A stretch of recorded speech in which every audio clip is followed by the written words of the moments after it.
je suis médecin naturopathe spécialisée en Lyme sur Chambéry. Je réponds à votre question par rapport au fer. Le fer est très particulier car c'est un élément que le corps va séquestrer, ça veut dire va mettre de côté pour prévenir que le fer serve de nutriment aux agents infectieux.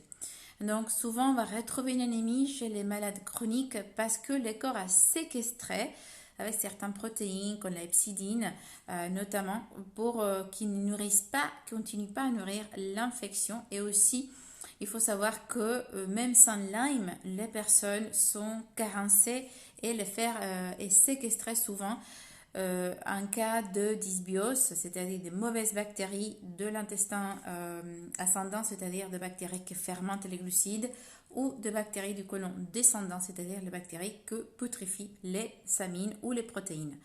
Donc c'est là que les carences en fer deviennent aussi à l'ordre du jour quand la flore, les microbiotes n'est pas correct au niveau côlon, et peut être aussi l'effet de lors qu'il y a une dysbiose, c'est-à-dire une dysbiose du grêle, c'est-à-dire un SIBO ou un SIFO.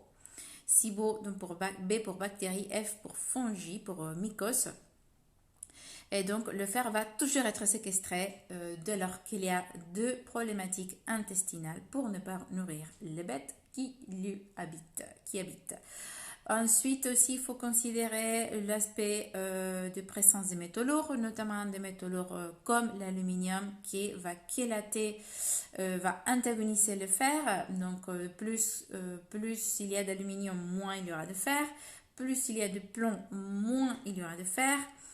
Et c'est notamment ces deux métaux, alu et plomb, un métal toxique et un métal lourd respectivement, qui vont bloquer et antagoniser la présence sanguine de fer pour la mettre en stockage. Donc aussi parfois il y a peu de fer sanguin, mais quand même beaucoup de stockage à travers un taux élevé de ferritine.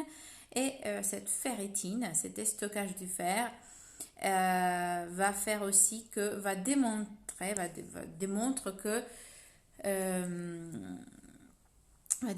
que il y a une inflammation. Donc parfois le fer est un bon signal d'inflammation, donc il ne faut pas le négliger car ces taux sont importantes, et en ces cas-là on va procéder pour vérifier qu'est-ce qui se passe, non seulement avec des analyses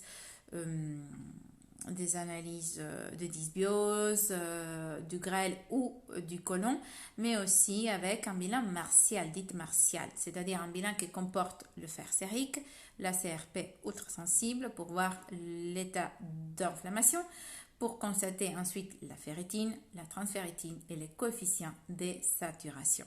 Si vous avez des questions, n'hésitez pas à revenir vers moi.